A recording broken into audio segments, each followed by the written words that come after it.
بسم الله الرحمن الرحيم. السلام عليكم. صلي على رسول الله. النهارده هنعمل طريقة عمل صينية البطاطس بالوراك.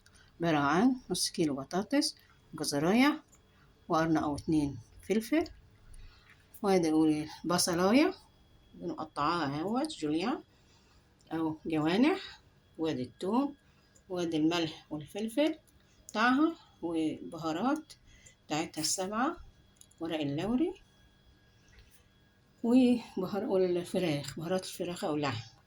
خلاص. وادي الصلصه بتاعتها، انا كنت عامله صلصه ايام الطماطم كانت رخيصه اهي. ماشي. وادي عندنا الوراك اهيت، انا متبلاها، واللي هعملها هحط البصل دوت في تحت الوراك عشان يدي طعم كده. يلا بينا بقى نطبق الكلام دهوت. ادي ناخد البصلاية مقطعة، عليها الملح والفلفل، ونمرطها كده كويس قوي.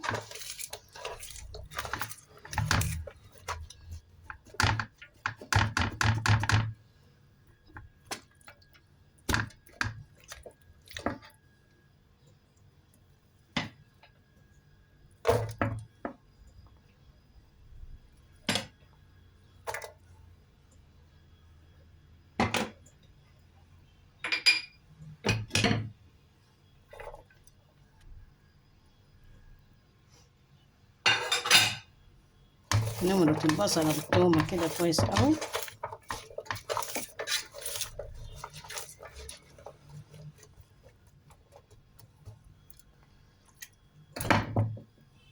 هنحط الوراك المتبلة كده، وده كمان هتبلها قدامكم اهوت.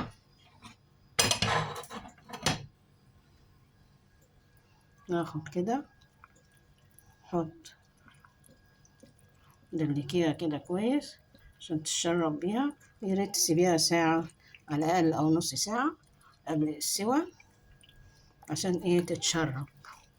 خلاص.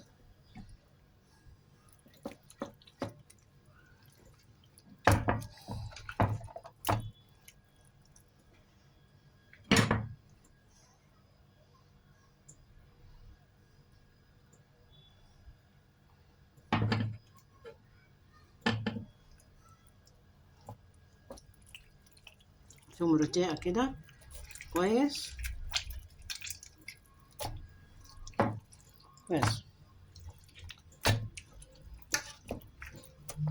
نحط فراخ تحتيها التتبيلة، وادي ونحط البطاطس والجزر،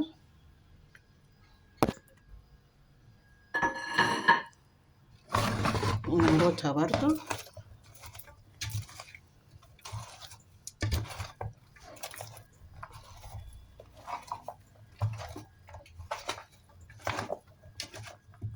تمرطيها كويس قوي، وتحط المادة الدهنية بتاعتها زي ما انت عايزة بقى، دهنة يعني أو ليا يعني، على زيت أو سمنة اللي بتستعمليها، على برضو خيط زيت كده عشان يدي لمعة.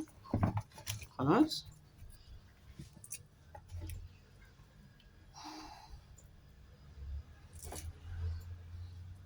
وادي الصلصة بتاعتها،